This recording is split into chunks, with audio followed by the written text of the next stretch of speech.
వారులారా, ప్రభు నామమున కృపా సమాధానములు తండ్రి మనందరికీ దయచేయును గాక. ఆమేన్. వాక్యం చదువుకుందామా? పరిశుద్ధ గ్రంథము నుండి 145 కీర్తన 9వ వచనం నుండి కొన్ని వచనాలు చూద్దాం. యెహోవా అందరికీ ఉపకారి, ఆయన కనికరములు ఆయన సమస్త కార్యముల మీద ఉన్నవి. యెహోవా నీ క్రియలన్నీ నీ కృతజ్ఞతాస్తుతులు చెల్లించుచున్నవి.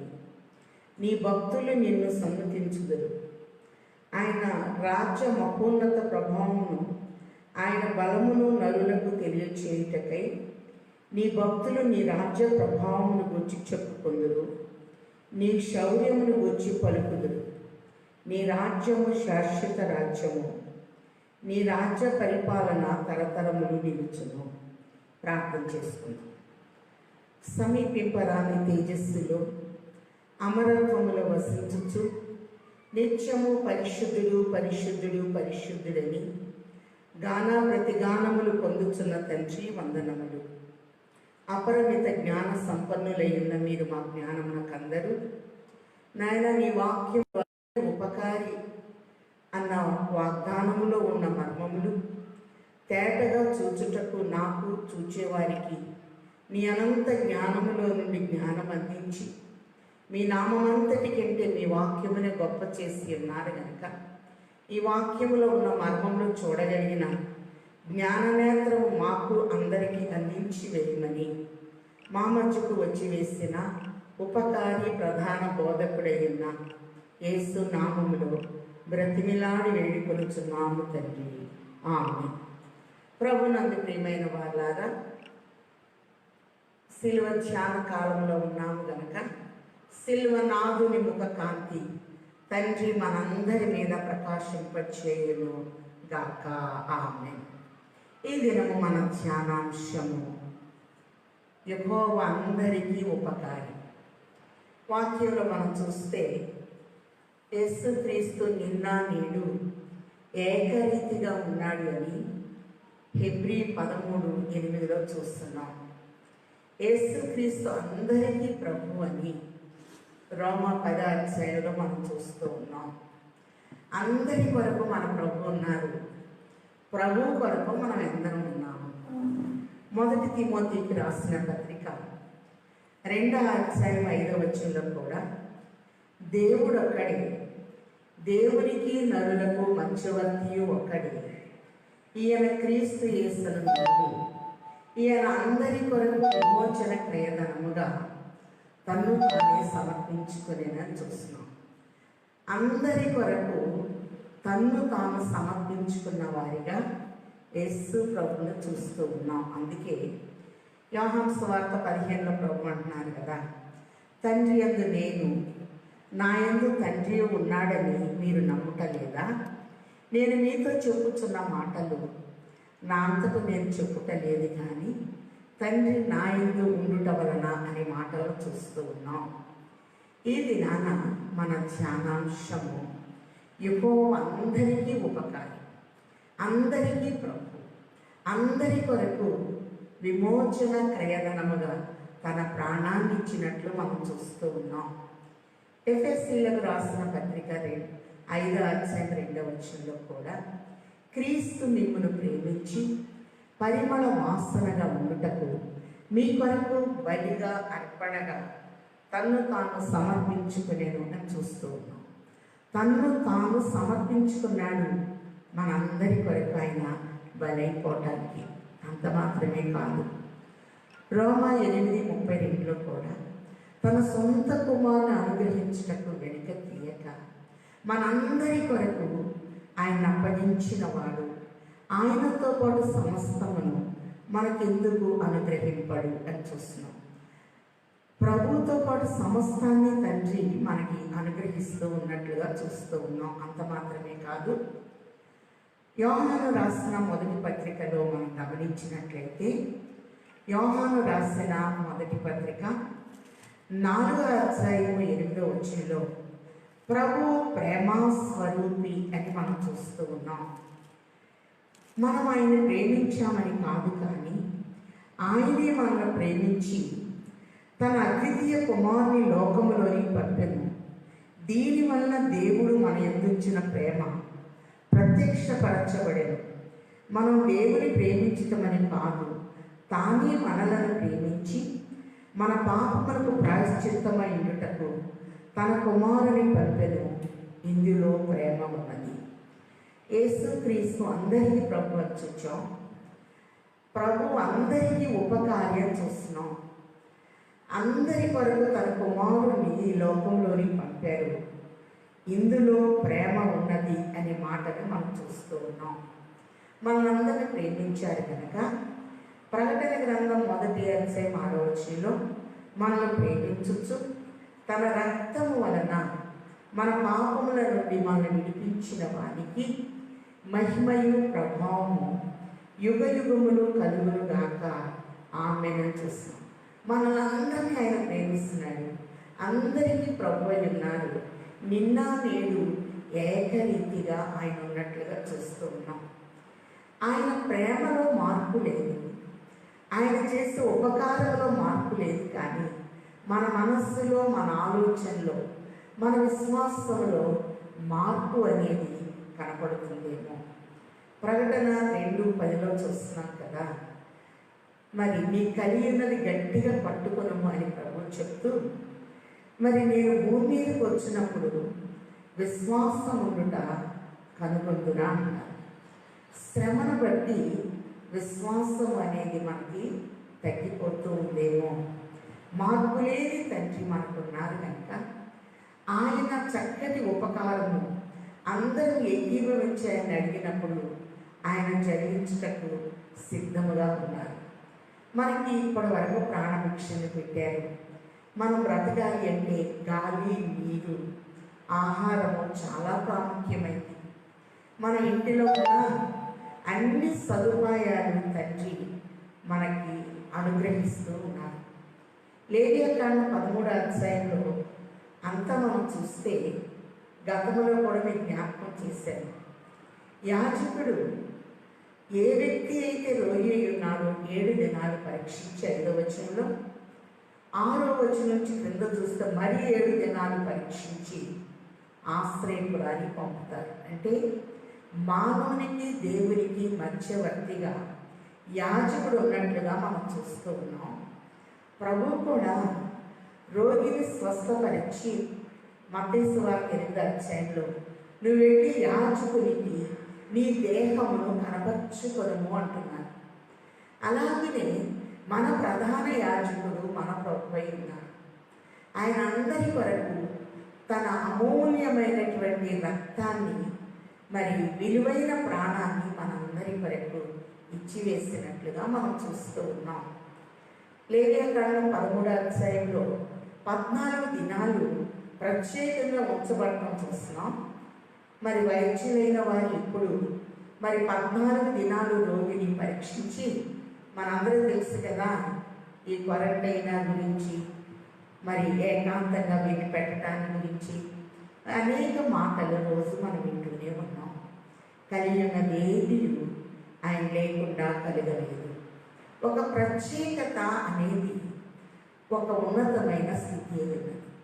ప్రత్యేకంగా మనం ఎప్పుడైతే ఉంటామో ప్రభుని కలుసుకుంటూ ఉంటాం. యోహాను పద్మస్ ద్వీపంలో ప్రత్యేకముగా ఉన్నప్పుడు ప్రభు వచ్చి వేసిన, ఆయన యొద్దకు వచ్చి వేసినట్లుగా మనం చూస్తూ ఉన్నాం. అలాగే ఈ దినాన మరి ఉపకారాల్లో ఉన్న మర్మాల్ని చక్కగా మనం చూద్దాం. యెహోవా అందరికీ ఉపకారి. ఆయన కనికరములు ఆయన సమస్త కార్యముల మీద ఉన్నవి. ఏ పరిస్థితుల్లో ఉన్నా, ఎంత కరోనాలో ఉన్నా కనికరము అనేది దేవుడు చూపించి ప్రాణభిక్షని మనకిస్తూ ఉన్నాడు. మనకి చక్కటి సదుపాయాలు గవర్నమెంట్ ద్వారా కానీ, అలాగే వైద్యుల ద్వారా కానీ చక్కటి ఏర్పాటుల్ని దేవుడు జరిగించి వారై ఉన్నారు అని ప్రభు తెలియజేస్తూ, యెహోవా నీ క్రియలన్నీ నీకు కృతజ్ఞతాస్తుతులు చెల్లించుచున్నవి. ఆయన క్రియలు కృతజ్ఞతలు తెలియచేస్తాయి. అందుకే ప్రకటన 2:2 నీ క్రియలను, నీ కష్టమును, నీ సహనమును నేను ఎరుగుదును అని ప్రభు తెలియజేస్తూ ఉన్నాను. అందరి కొరకు ప్రభు ఉన్నారు. ప్రభు కొరకు మనం ఎంతమంది ఉన్నాం? ఒకసారి చూద్దాం. 145 కీర్తన 14 వచ్చిలో, యెహోవా పడిపోవు వారిని అందరినీ ఉద్ధరించువాడు, కృంగిపోయిన వారిని అందరినీ లేవనెత్తువాడు. పడిపోయే వారందరినీ ఉద్ధరించే ఉపకారిగా మన ప్రభు ఉన్నారు. కృంగిపోయామేమో, లేవనెత్తటానికి మన ప్రభువు ఎప్పుడు ఆయన తలంచుకున్నా నిన్న నేడు ఏకరీతిగా ఉన్న తండ్రి మన మధ్య ఉన్నారు. సర్వ జీవుల కన్నులు నీ వైపు చూచుచున్నవి, తగిన కాలముందు నీ వారికి ఆహారం ఇచ్చు. సర్వ జీవుల కన్నులు, కానీ ప్రభు కన్ను సంవత్సరాది మొదలుకొని సంవత్సరాంతం వరకు మనం చూస్తూ ఉంది. తగిన కాలమందు ఏ టైంలో మనకి ఏమి ఇవ్వాలో దేవుని బాగా తెలుసు.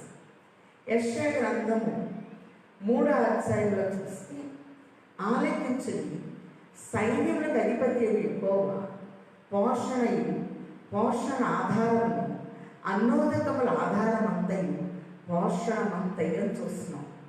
ఇది చక్కటి ఉపకార లక్షణమై ఉన్నది. అలాగే అన్నోదకములు, ఆహారము ప్లస్ నీరు, ఏ టైంకి ఎలా ఇవ్వాలో తండ్రి మనకు అందిస్తూ ఉన్నారు. అలాగే మనం గమనించినట్లయితే, నరుని నాసికారంధ్రంలో జీవవాయువు ఇచ్చినటువంటి తండ్రి అందరూ మేడగదిలో ఉన్నప్పుడు అపోస్తల కార్యాల 2వ అధ్యాయంలో బలమైన గాలి వీచి ఒక్కొక్కరి మీద తన ఆత్మను ఉంచినట్లుగా మనం చూస్తున్నాం. వాక్ శక్తినిచ్చిన ఉపకారిగా ప్రభుని మనం గుర్తెరుగుతూ ఉన్నాం. అలాగనే ఆయన మనల్ని చూస్తూ ఉన్నారు. ఈ దినాన ఒంటరిగా ఎవరున్నా సరే ప్రభు చూస్తూ ఉన్నారు. నేడు దేవుడు నిన్ను చూడవచ్చినాడు, నేడు దేవుడు నిన్ను చూడవచ్చినాడు,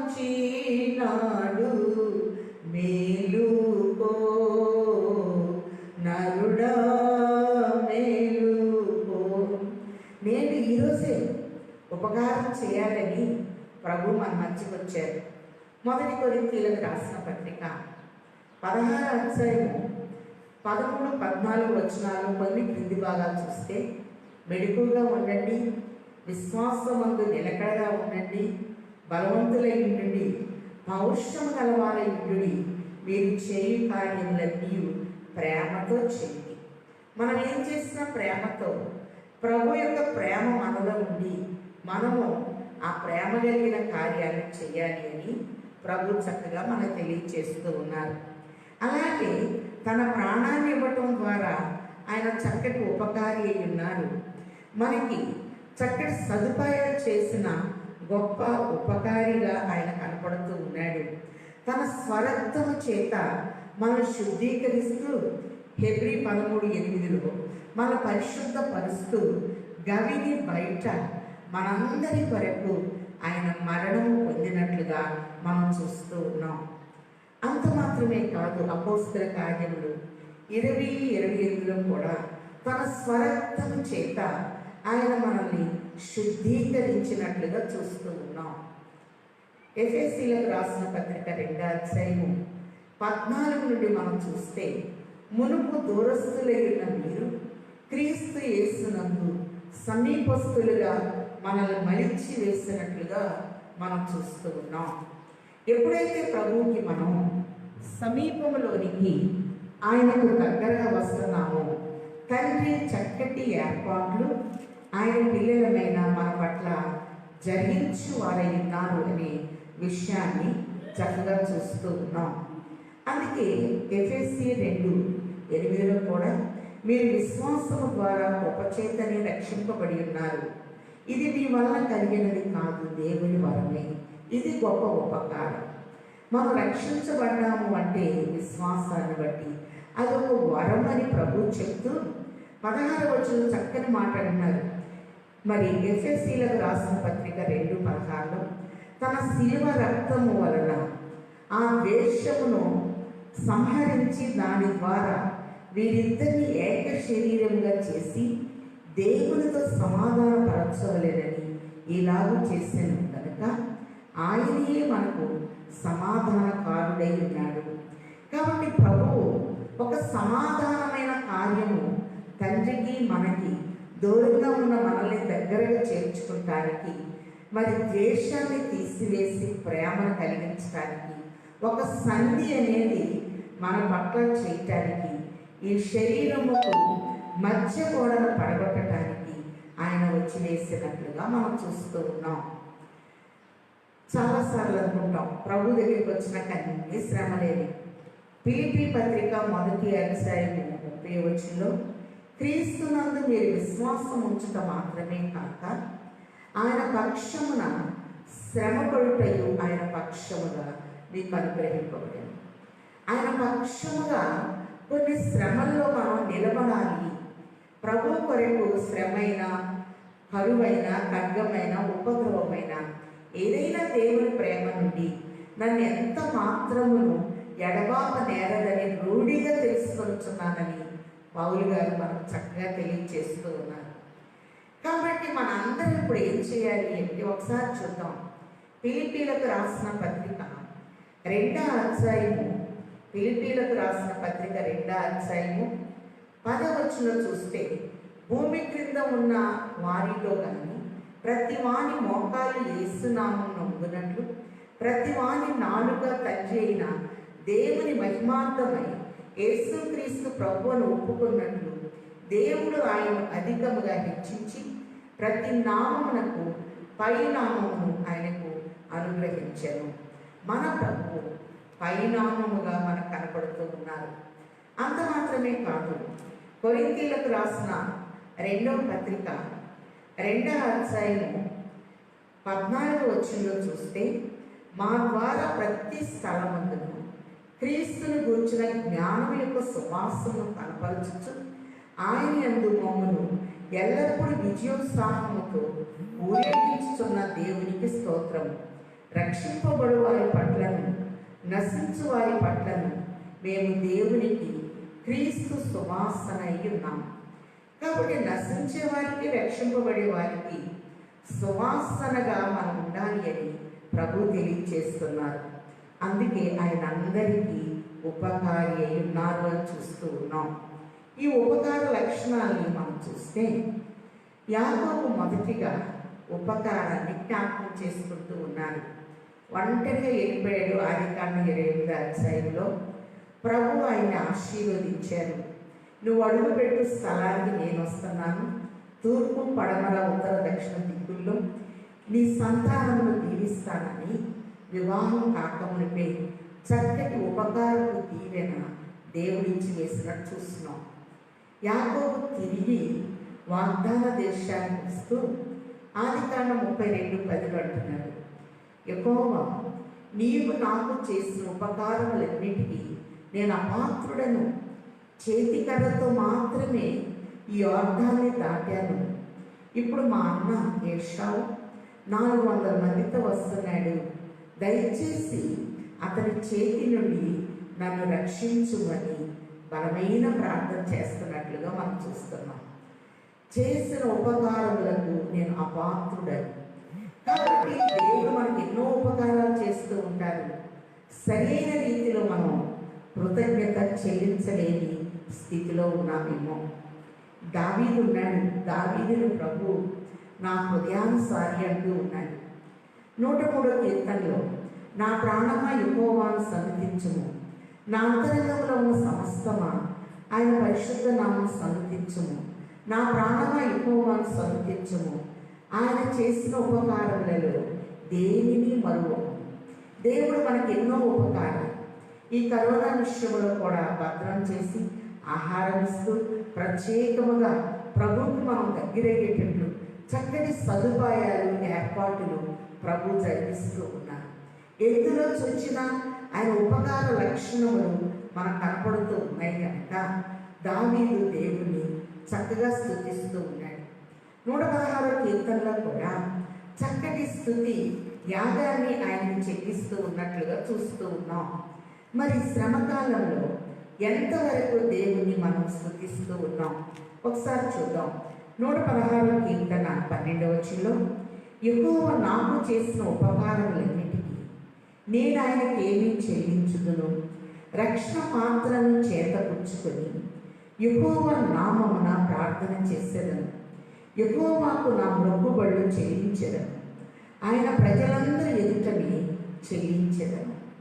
కాబట్టి ప్రాణాలిచ్చిన తండ్రికి, మన కాపాడుతున్న తండ్రికి, నిన్ను కాపాడువాడు కొనెక్కడు నిద్రపోడని అభయమిస్తున్న తండ్రికి కృతజ్ఞత అనేది మనం చెల్లించే స్థితిలో ఉన్నామా?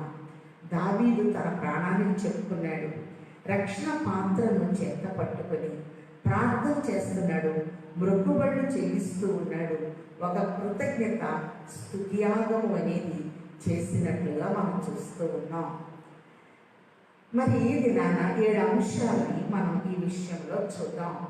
ఎలాంటి కృతజ్ఞత మనం దేవుని విషయంలో కలిగి ఉండాలి అనేది మనం చూసినట్లయితే, న్యాయాధిపతుల గ్రంథము 1వ అధ్యాయంలో మనం చూసినట్లయితే, యోసేపు ఇంటి వారు మరి బేతేలునకు వచ్చారు. దేవుడు ఎక్కువ వారికి తోడై ఉన్నట్లుగా మనం చూస్తూ ఉన్నాం. వారు వచ్చినప్పుడు ఒక పట్టణంలోనికి వెళ్ళడానికి ఒక దారి కావాలి. ప్రభు చెప్తున్నారు, నేనే మార్గమును సత్యమును జీవమునై ఉన్నానని.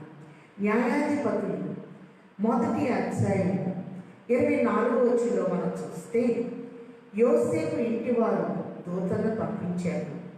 వేగుల వారు ఆ పట్టణంలో నుండి ఒకడు వచ్చటం చూచి, నీవు దయచేసి ఈ పట్టణంలోనికి వెళ్ళు త్రోవను మాకు చూపినేలా మేము మీకు ఉపకారం చేసేదమని చెప్పింది. అతడు పట్టణంలోనికి పోవు త్రోవను వారికి చూపట, వారు ఆ పట్టణంలో కత్తివాతను హతము చేసిరి కానీ ఆ మనుష్యుని వారి కుటుంబమునందరినీ పోనించింది. ఉపకారం చేసిన వ్యక్తిని కాపాడినట్లుగా మనం చూస్తూ ఉన్నాం. అలాగే యెహోవా అందరికీ ఉపకారం. ప్రతి విషయంలో తండ్రి మనకు ఉపకారాలు చూపిస్తూ ఉన్నారు. మంచి వైద్యం ఇచ్చారు, చక్కటి ప్రభుత్వాన్ని ఇచ్చారు, చక్కటి భద్రతలు ఇచ్చారు. ఎన్నో ఉపకార లక్షణములు తండ్రి చూపిస్తూ ఉన్నప్పుడు దేవునికి వ్యక్తిగతముగా ఎంతవరకు మనము కృతజ్ఞత కలిగి ఉన్నాము అని ప్రభు తెలియచేస్తూ ఉన్నారు. కాబట్టి ఒంటరితనములో యాకోబు వెళ్ళాడు. తిరిగి వచ్చేటప్పుడు, నీవు నాకు చేసిన ఉపకారములను నేను అపాత్రులను నొప్పుకున్నప్పుడు 32వ అధ్యాయంలో ప్రార్థన చేశాడు. 33వ అధ్యాయం 3వ వచనంలో వారి అన్న ఏషావు పగతో వచ్చిన మరి ముద్దు పెట్టుకొని ఇద్దరు కన్నీరు కార్చి సంధి అనేది ప్రభు జరిగించారు. శిలువ మరణము ద్వారా ఒక సంధి, దూరస్తులైన మనల్ని దగ్గర చేర్చుకొని ఒక సంధి, ద్వేషం అనే గోడను ఆయన పడగొడుతూ ఉన్నట్లుగా మనం చూస్తూ ఉన్నాం. అంత మాత్రమే కాదు, రూతు గ్రంథంలో పరదేశిగా వచ్చిన రూతమ్మ విషయంలో కూడా నయోమి ఒక చక్కని సాక్ష్యము బెత్లెహేము వాస్తవ్యుడైనటువంటి బోయస్ విషయంలో తెలియచేస్తూ ఉంది. రూతు గ్రంథము 2వ అధ్యాయం 20వ వచనంలో నయోమి రూతుతో అంటుంది, బ్రతికి ఉన్న వారికి చచ్చిన వారికి ఉపకారం చేత మానని ఇతడు యెహోవా చేత ఆశీర్వదించబడునుగాకని తన కోడలితో అనెను. బ్రతికిన వారికి చచ్చిన వారికి కూడా ఉపకారం చేసే ధర్మగుణము ఎవరిలో ఉంది అంటే బోయసులో ఉన్నట్లు మనం చూస్తున్నాం. అందుకే సొలొమోను యెరూషలేము దేవాలయం కట్టినప్పుడు తన సింహాసనం దగ్గర 2 స్తంభాలు పెట్టారు. ఒకదాని పేరు బోయసు, ఒకదాని పేరు యాకీను. బోయసు అనగా స్థిరపరచువాడు, యాకీను అనగా ఆనందింపచేయువాడు. ఎంత శ్రమలో ఉన్న ప్రభుని ఆశ్రయిస్తే ఆయన ఉపకారం మనం స్థిరపరుస్తుంది. ఆయన యందు ఆనందించే స్థితిని తండ్రి మనకి కలిగించేవారై ఉన్నారు. అందుకే మనం చూసినట్లయితే తెగులు వచ్చినప్పుడు చచ్చిన వారికి బ్రతికిన వారికి మధ్య ప్రధాన యాజకుడైన అహరోను నిలిచినప్పుడు లేవియాకాండం 16 చూస్తున్నాం. తెగులు ఆగినట్లుగా మనం చూస్తూ ఉన్నాం. చచ్చిన వారికి బ్రతికిన వారికి మధ్య నిలిచి మేలు చేసి ఉపకారం చేసిన వ్యక్తిగా ఇక్కడ మనం బోయజును చూస్తూ ఉన్నాం. అందుకే క్రీస్తు యేసు కలిగిన ఈ మనస్సు మీరును కలిగి అని ప్రభు తెలియజేస్తూ ఉన్నారు. మొదటి సమూయేలు గ్రంథము 24వ అధ్యాయంలో చూస్తే ఒక విచిత్రమైన సంఘటన కనబడుతూ ఉంది. ప్రభు చెప్పారు కదా, నిన్ను వలె నీ పొరుగు వారిని ప్రేమించును అని. మరి బెన్యామీను విషయంలో యాకోబు ప్రవచనిస్తూ బెన్యామీను చీల్చునట్టి తోడేలు అని మాట్లాడినట్లుగా ఆదికాండం 49లో మనం చూస్తూ ఉన్నాం. అలాగనే మరి సౌలు ఇశ్మాయేలీయులకి మొదటి రాజుగా ఉన్నప్పుడు దావీదు ఎన్నో ఉపకారాలని జరిగించి గొల్యాతును హతమార్చినట్లుగా చూస్తూ ఉన్నాం. ఆ ఊర్లో ఉన్నవారు ఒక పాట పాడారు. దావీదుకి 10,000 కొలది స్తుతులు, సౌలుకి 1,000 కొలది. పదవిలో ఉన్నటువంటి నాకు 1000, గొర్రెలు కాస్తున్న వ్యక్తికి 10,000 స్తుతులని దావీదు మీద విషపు చూపు సౌలు నిలిపినట్లుగా మనం చూస్తూ ఉన్నాం. దావీదు తగ్గుతూ ఉన్నాడు. దావీదుకి హాని చేయాలి అని చెప్పి అనుకుంటూ ఉన్నాడు. కానీ దావీదు తన చేతికి చిక్కిన వస్త్రము చెంగు కోసి మరి చాలా బాధపడ్డాడు. యెహోవా అభిషేకించిన నా రాజు యొక్క వస్త్రపు చెంగు నేను కోసాననే మనస్సులో పశ్చాత్తాపడినట్లుగా మనం చూస్తూ ఉన్నాం. అపకారము చేస్తున్న వ్యక్తికి ఉపకారమే చేశాడు దావీదు, అది గుర్తించాడు సౌలు. ఒకసారి చూద్దాం. మొదటి సమూయేలు గ్రంథము 24వ అధ్యాయము 17వ వచనం చూస్తే, మొదటి సమూయేలు 24:17లో దావీదుతో ఇట్లనెను, బిగ్గరగంటున్నాడు సౌలు, యెహోవా నన్ను నీ చేతికి అప్పగించగా నన్ను చంపగా విడిచినందుకు ఈ దినమున నీవు నా అపకారమునకు ఉపకారం చేసిన వాడవై నా ఎడల నీకున్న ఉపకార బుద్ధిని వెల్లడి చేసింది కనుక నీవు నాకంటే నీతిపరుడవు.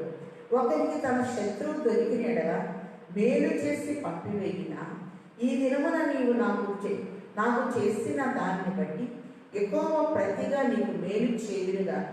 నిశ్చయముగా నీవు రాజు వగుదువు, ఇశ్రాయేలీయుల రాజ్యము నీకు స్థిరపరచబడునని నాకు తెలియను. చక్కని మాట అన్నాడు. నీవు నా అపకారములకు ఉపకారము చేసింది. ఎవరైనా మనకు అపకారం చేసినా ప్రభువును బట్టి అందరికీ ఉపకారి కనుక ఎవరు ఎన్ని అపకారాలు చేసినా ఉపకార లక్షణము అనేది మనం కలిగి ఉండాలి అని తెలియజేస్తూ, నీవు నాకు ఉపకారం చేశావని దావీదు ఎదుట బిగ్గరగా సౌలు ఏడ్చినట్లు, నీవే రాజు అవుతావని ఆయనే దీవెనిచ్చినట్లుగా మనం చూస్తూ ఉన్నాం. మంచి ఉపకార లక్షణం ఉన్నప్పుడు శత్రువు చేత కూడా చక్కటి దీవెన ప్రభు మనకు అందించేవారై ఉన్నారు. అంత మాత్రమే కాదు, మొదటి సమూయేలు గ్రంథము 25వ అధ్యాయంలో కనుక మనం చూచినట్లయితే, పారాను అరణ్యములోనికి దావీదు వచ్చి ఒక చక్కటి దీవెన పంపిస్తూ ఉన్నాడు. మరి మొదటి సమూయేలు గ్రంథం 25వ అధ్యాయము 6వ వచనంలో చూస్తే, నాబాలు ఇంటికి ఒక దీవెన పంపిస్తున్నాడు. ఆ భాగ్యవంతునితో నీకును నీ ఇంటికి నీ కలిగిన అంతటికి క్షేమ మగునుగా కానీ ఈ వర్తమానము తెలియచెప్పవలెను. ఒక చక్కటి దీవెన ఇచ్చి పంపిస్తున్నట్లు మనం చూస్తూ ఉన్నాం. కానీ అతనికి అపకారమే తలపెట్టాడు నాబాలు. దావీదు యజమాని వదిలేసి పారిపోయిన వాళ్ళు చాలామంది ఉన్నారు. నాకని ఉంచుకున్న ఈ మాంసము, ఈ ఆహార పదార్థాలు అతనికి ఎందుకు ఇవ్వాలి అని మరి ఎదురు తిరిగిన పరిస్థితుల్లో మరి దావీదు పంపిన వర్తమానము చక్కగా అబీగయీలుకు అందచేసినట్లుగా మనం చూస్తున్నాం. మొదటి సమూయేలు గ్రంథము 25:14లో పనివాడు ఒకడు నాబాలు భార్య అయిన అబీగయీలుతో ఇట్లని, అమ్మా, దావీదు అరణ్యంలో నుండి మన యజమానికి కుశల ప్రశ్నలు అడుగుటకై దూతలను పంపగా అతను వారితో కఠినముగా మాట్లాడాడు. అయితే ఆ మనుషులు మాకెంతో ఉపకారం చేసి ఉన్నారు.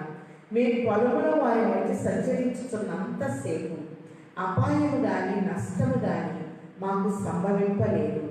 మేము గొర్రెలను కాయించున్నంతసేపు వారు రాత్రింబగళ్ళు మా చుట్టూ ప్రాకారముగా ఉండేది.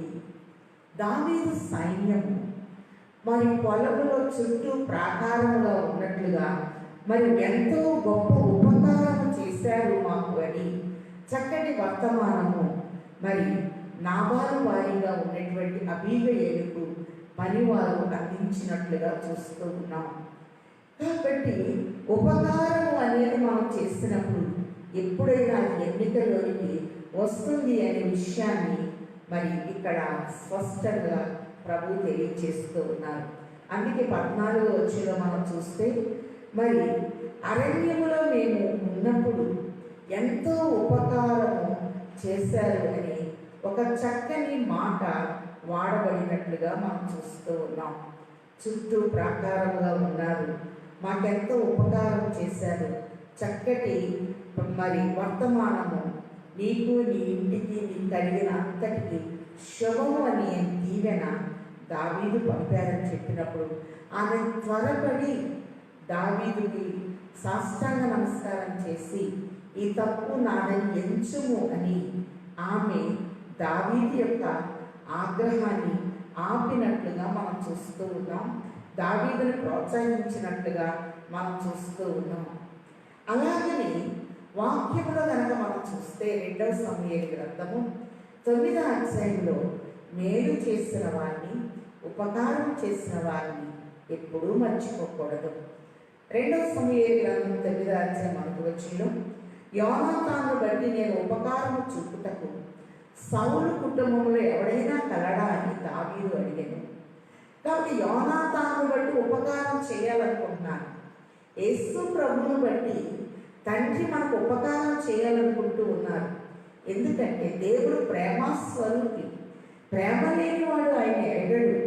మనం ప్రేమించామని కాదు, ఆయనే మనల్ని ప్రేమించి తన కుమారుని ఈ లోకంలోకి పంపెను. ఇందులో ప్రేమ ఉన్నది అని మనం చూస్తూ ఉన్నాం. కాబట్టి శివాని అతను చెప్తున్నాడు. మరి 3వ వచనంలో మనం చూస్తే నేను ఉపకారం చేయటకు సౌలు కుటుంబంలో ఎవడైనా కలడా అని శేషించి ఉన్నాడని అడుగగా యోనాతాను కుంటి కుమారుడు ఉన్నాడు అని విషయం చెప్పినప్పుడు లోదెబారులో ఉన్న అందరినీ తన భోజనం బల్ల దగ్గరికి రప్పించి భయపడవద్దు అని ధైర్యపరిచి మరి ఉపకారాన్ని చేస్తూ ఉన్నాడు. చూస్తున్నాం. ఒకసారి చూద్దాం. 2వ సమూయేలు గ్రంథం 9వ అధ్యాయం 7వ వచనం అందుకు దావీదు నువ్వు భయపడవద్దు, నీ తండ్రి అయిన యోనాతాను నిమిత్తము నిజముగా నేను నీకు ఉపకారము చూపి నీ పితరుడైన సౌలు భూమి అంతయు నీకు మరలా ఇప్పించెదను. మరియు నీవు సదాకాలము నా బల్ల యొద్దనే భోజనం చేయదు అని సెలవీయగా. కాబట్టి ఇక్కడ మనం చూస్తే ఉపకారం యోనాతాను క్లిష్ట పరిస్థితుల్లో దావీదును బలపరిచి నువ్వు ఇశ్రాయేలుకు రాజు అవుతావు, నేను నీకు సహకారిని అవుతాను అని ప్రోత్సహించి ధైర్యపరిచారు. సమయం వచ్చినప్పుడు ఉపకార లక్షణము ఆ కుటుంబానికైనా చేస్తూ ఉన్నట్లుగా మనం చూస్తూ ఉన్నాం. అంత మాత్రమే కాదు, నిండు శ్రమలో ఉన్నప్పుడు దేవుడు చేసే అద్భుతమైన ఉపకారం ఎలా ఉంటుందో యెహోషువ గ్రంథము 2వ అధ్యాయంలో మనం చూస్తే వేగుల వారిని చక్కగా రాహాబు భద్రం చేసింది, దాచిపెట్టినట్లుగా మనం చూస్తూ ఉన్నాం.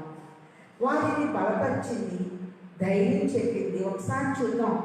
యెహోషువ గ్రంథము 2వ అధ్యాయము 10వ వచనంలో మీరు ఐగుప్తులో నుండి వచ్చినప్పుడు మీ ఎదుట యెహోవా ఎర్ర సముద్రపు నీరు ఎలాగో ఆరిపోవు చేశాను. యొర్దాను తీరమున అమోరీల 2 రాజులైన సీహోనుకును ఓగునకును మీరేమి చేసిద్దరో అనగా మీరు వారిని ఎలాగో నిర్మూలన చేసిద్దరో ఆ సంగతి మేము వింటిమి. మేము వినినప్పుడు మా గుండెలు కంగిపోయాయి. మీ దేవుడైన యెహోవా పైన ఆకాశం అందును క్రింద భూమి అందును దేవుడే. మీ ఎదుట ఎట్టి మనుష్యునికైనా ధైర్యం ఏమాత్రం ఉండదు. నేను మీకు ఉపకారం చేసింది కనుక మీరు నా తండ్రి ఇంటికి ఉపకారం చేసి నాకు నిజమైన ఆనవాళ్ళు ఇచ్చి నా తండ్రియు నా తల్లియు నా అన్నదమ్ములు నా అక్క చెల్లెళ్ళు వారి కలిగిన వారందరూ చావకుండా బ్రతకనిచ్చి రక్షించున్నట్లుగా దయచేసి యెహోవా తోడని ప్రమాణము చేయుడెను.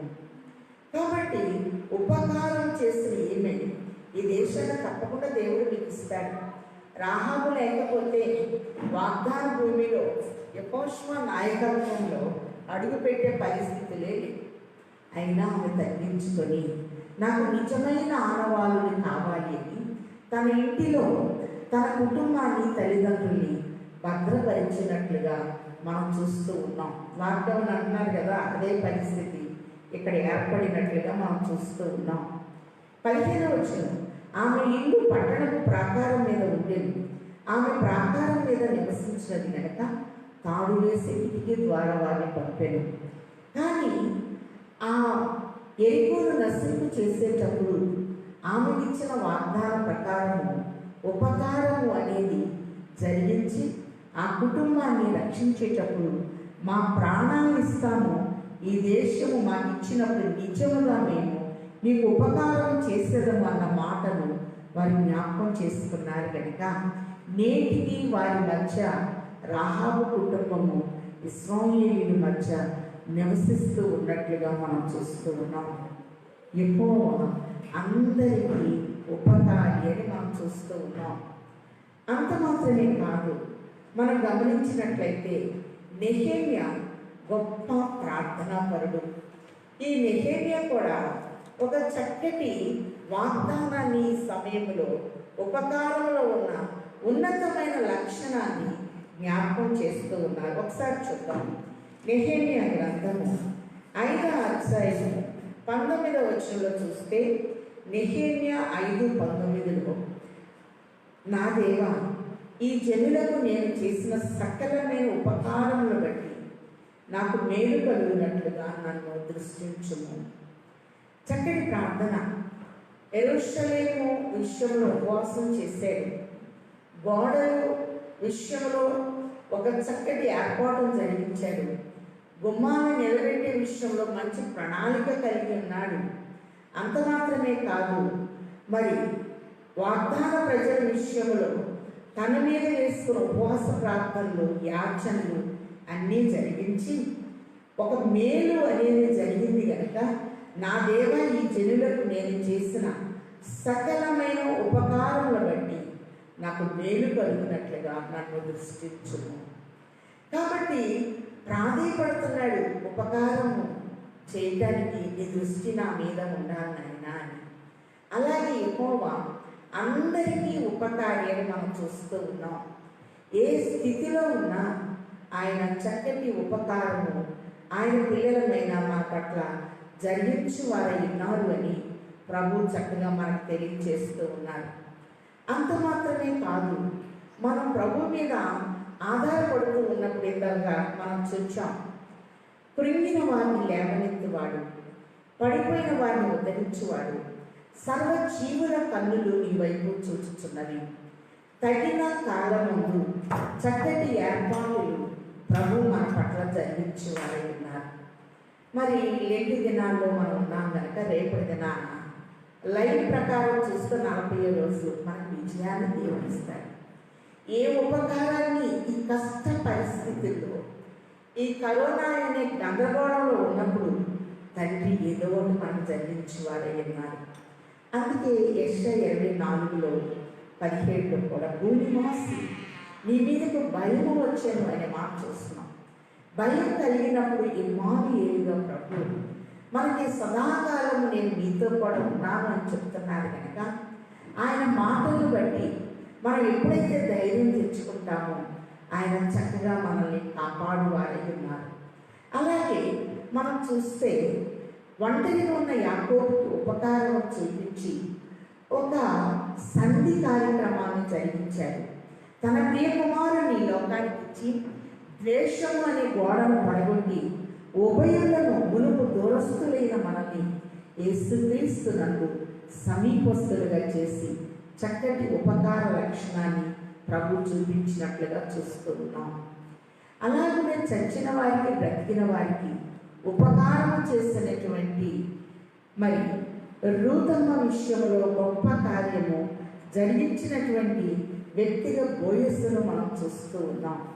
నీ స్వజాన్ని విడిచి నువ్వు ఇంతకుముందు ఎరగని దేశానికి వచ్చావని రూతు 2:12 చక్కని మాట అంటూ, యెహోవా రెక్కల క్రింద నీకు సంపూర్ణమైన బహుమానము కలుగునని ఒక చక్కటి ఉపకారాన్ని చేశాడు గనక చచ్చిన వారికి బ్రతికిన వారికి మంచి ఉపకారం చేసిన వ్యక్తిగా మనం చూస్తూ ఉన్నాం.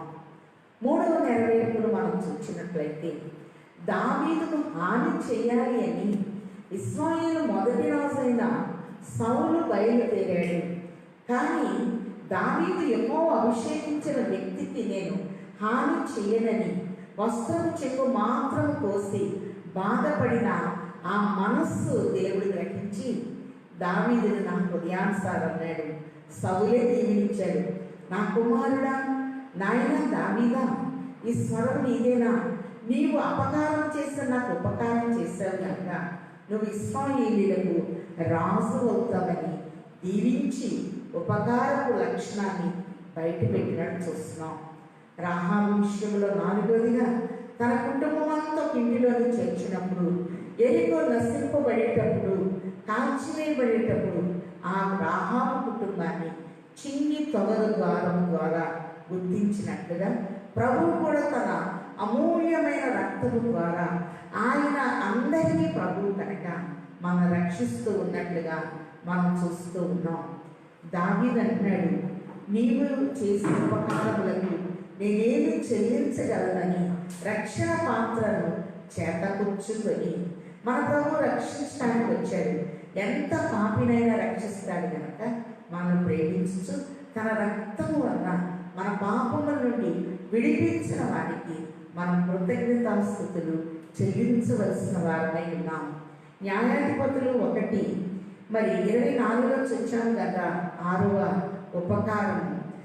మరి యోసేపు ఇంటి వారికి దారి చూపించిన వ్యక్తికి ఉపకారం చేసి ప్రాణహాని లేకుండా కాపాడినట్లుగా మనం చూస్తూ ఉన్నాం. అలాగనే ప్రభువులో ఎప్పుడైతే మనం ఉంటామో, నాబాలు ఇంటికి కూడా ఒక దీవెన వచ్చింది. ఆ దీవెన ఆయన అందుకోలేకపోతున్నాడు.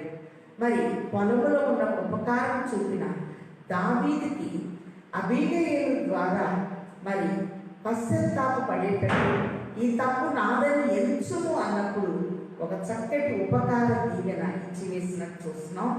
ఈ దినాన యెహోవా అందరికీ ఉపకారి కాబట్టి ఆయన ఎన్నో ఉపకారాలు మరి సృష్టి ద్వారా, అలాగే వాక్యం ద్వారా, ఒంటరితనములో మనకి ప్రాణభిక్షనిస్తూ మనం ఈ యొక్క ఒంటరితనములో ప్రభువుకి దగ్గరయ్యేటట్టుగా భూమి ఆకాశాల కంటే వెండి బంగారాల కంటే శ్రేష్టమైన ఆయన జీవ గ్రంథం అనే నమూనాని మనకించడం ద్వారా గొప్ప ఉపకారాన్ని మనకి జరిగించున్నారు.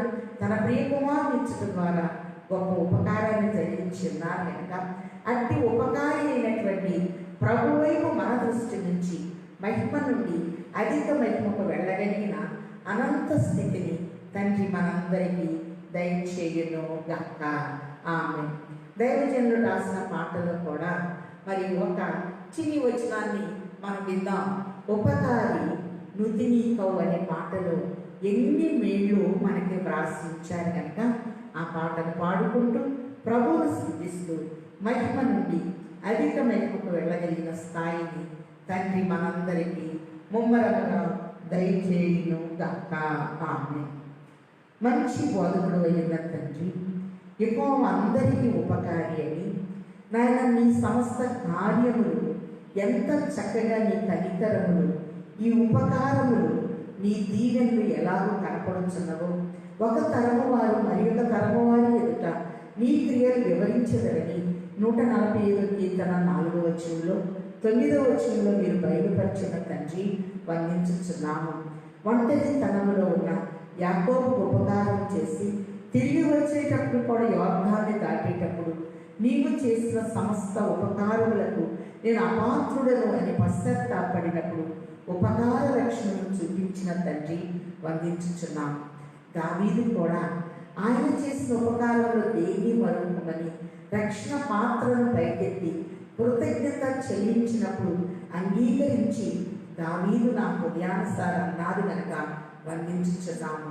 అలాగే చచ్చిన వారికి బ్రతికిన వారికి మధ్య నిలిచి ఉపకారం చేసిన బోయస్సు కుటుంబంలో నుండి నాయన దావీదు వంశాన్ని బయటికి తీసి లోకరక్షకునిచ్చిన ఉపకారి నీకు మా కృతజ్ఞతాస్తుతులు చెల్లించుచున్నాము.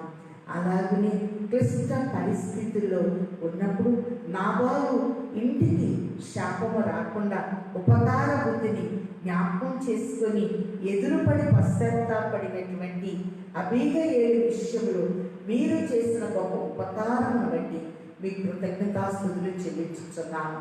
మాట ఇచ్చి నా కుటుంబాన్ని మర్చిపోవద్దు అన్నప్పుడు యోనాతానికి ఇచ్చిన మాటను బట్టి సౌలు కుటుంబంలో ఎవరైనా కలడా అని నాయన లోదెబారులో ఉన్నటువంటి మెషీబోషేతుని జ్ఞాపకం చేసుకుని ఉపకారం చేసి వాళ్ళ యొద్దకు నడిపించడం బట్టి వందించుచున్నాము.